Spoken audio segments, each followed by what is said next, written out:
देश प्रदेश में आपका स्वागत है। मैं हूं अदिति राजपूत। इस वक्त देश के हर हिस्से से, हर कोने से सिर्फ कोरोना से जुड़ी खबरें ही सामने आ रही हैं, क्योंकि हमारा देश बुरी तरह इस महामारी की चपेट में आ चुका है। छत्तीसगढ़ की राजधानी रायपुर से खबर आ रही है, जहां पर राजधानी अस्पताल में आग लगने से बड़ा हादसा हो गया है। आग की वजह से अस्पताल में भर्ती एक कोरोना पीड़ित मरीज की झुलसने से मौत हो गई है, जबकि 4 दूसरे मरीजों की ऑक्सीजन नहीं मिलने के चलते जान चली गई है। इस अस्पताल में कोविड के मरीजों का ही इलाज किया जा रहा था। आग की वजह से पूरे अस्पताल में धुआं भर गया। जिस वक्त ये हादसा हुआ उस वक्त अस्पताल में 50 लोग भर्ती थे। बड़ी ही मुश्किल से दूसरे मरीजों को अस्पताल से बाहर निकाला गया, लेकिन 5 मरीजों को बचाया नहीं जा सका। राज्य के मुख्यमंत्री ने पीड़ित परिवारों के लिए 4-4 लाख की सहायता राशि का ऐलान किया है। हमारे साथ जुड़ रहे हैं हमारे संवाददाता सोमेश पटेल। सोमेश, आखिर ये आग लगने की वजह क्या थी? और एक मरीज जो है उनकी जान तो झुलसने की वजह से गई, लेकिन बाकी के 4 मरीजों की जान ऑक्सीजन की कमी की वजह से गई, जबकि यहाँ पे सिर्फ कोविड मरीजों का ही इलाज किया जा रहा था। क्यों ऐसी स्थिति पैदा हुई वहां पर? जी अदिति, मैं आपको बताना चाहूंगा, छत्तीसगढ़ की राजधानी रायपुर में तब अफरा तफरी मच गई जब शहर के एक प्राइवेट अस्पताल में कोविड-19 मरीजों का इलाज चल रहा था। अचानक अस्पताल में आग लगने की खबर आई। 2 फ्लोर वाले अस्पताल में कोविड मरीजों को भर्ती किया गया था। आग की वजह से अस्पताल के सभी कमरों में धुआं भर गया था। आग की चपेट में आने से कोविड मरीज की मौत भी हो गई और 4 लोगों की ऑक्सीजन न मिलने की वजह से मौत हुई।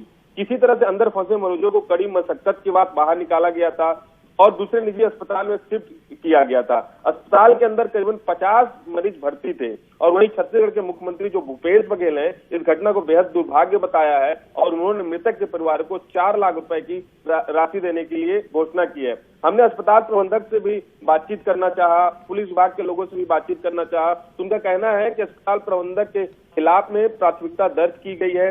प्रारंभिक दौर पर धारा 304(a) की धारा प्रभावी होगी। सीएमएचओ की रिपोर्ट के आधार पर यह देखा जाएगा कि कोई अन्य धारा आकर्षित होती है या नहीं। यह अस्पताल 2014 में रजिस्टर्ड है और बीते 8 अप्रैल को कोविड सेंटर के रूप में सूचीबद्ध किया गया था। जी सोमेश, जिन मरीजों को दूसरे अस्पताल में भर्ती किया गया है उनकी स्थिति फिलहाल ठीक है? संक्षेप में बताएं। जिन मरीजों को रायपुर के अलग अस्पतालों में भर्ती किया गया था, फिलहाल उनकी स्थिति ठीक है, उनका इलाज जारी है और स्थानीय प्रशासन उनकी लगातार मदद कर रहा है। शुक्रिया सोमेश तमाम इस जानकारी के लिए।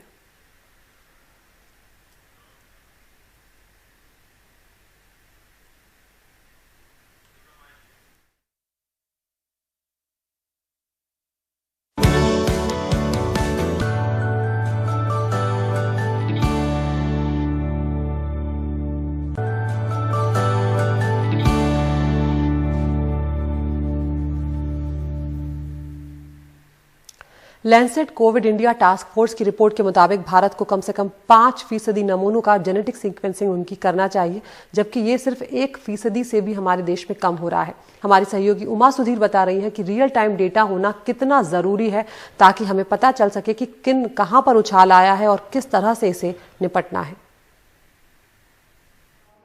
भारत ने पॉजिटिव मामलों की जीनोम सीक्वेंसिंग 1% से भी कम की है, जबकि विशेषज्ञों का कहना है कि ये कम से कम 5% होना चाहिए। 13,614 पॉजिटिव नमूनों में से 1,189 नमूने में चिंताजनक वेरिएंट दिखे। इनमें से 1,109 नमूने यूके वेरिएंट के निकले, जबकि 79 दक्षिण अफ्रीकी वेरिएंट के थे और 1 नमूना ब्राजील वेरिएंट का था। Even the airport samples have given us idea that so many variants are coming. UK variant, South Africa variant. So we find mostly them in travelers, but not in the community, which means that we are doing good job of quarantine and containing. Although now UK variants have become more and more visible. And with this sequencing, whatever sequencing efforts have happened in past couple of months, it is because of this we have identified this double variant now, which is called B1.617. Which is actually a major concern now for us, because in Maharashtra and certain other parts in West Bengal, this is increasing quite rapidly. विशेषज्ञों का कहना है कि भारत को genome sequencing के हर जगह से जमा किए गए नमूनों के आंकड़े चाहिए, ताकि इसे रोकने और इलाज करने की रणनीति बनाई जा सके, वरना ये अंधेरे में तीर छोड़ने जैसा होगा। The sample should come from almost all geographical locations of the country. Because the virus will not, new variant will not come in cities or any particular place. So we have to monitor as spread out locations as possible. If there is super spread event happening somewhere, we should do more aggressive, more number of sequencing there to find out if there is some weird kind of variant has come or more dangerous variant has come, or how that super spread event happened from few people or pathway, because this can be traced by genome sequencing. So that will explain, and so we can take appropriate step. If you detect a variant in a particular sample, you need to go back to this fundamental epidemiologic principles of contact tracing and do a cluster investigation of what is the transmissibility of this variant. This type of data and where these variants are prevailing across Indian states will really help us guide targeted prevention and treatment strategies potentially too. And also help us plan healthcare capacity, because right now the projections that we are having about the number of cases, number of hospitalizations are based on many conjectural values for how many variants do we have, how transmissible are they, are people getting reinfected, are they defying the vaccine immunity? Bharat में हैदराबाद के centre for cellular and molecular biology समेत 10 केंद्र हैं जो Covid virus के नमूनों की बड़े पैमाने पर जेनेटिक सीक्वेंसिंग कर सकते हैं। हैदराबाद से उमा सुधीर की रिपोर्ट, एनडीटीवी इंडिया।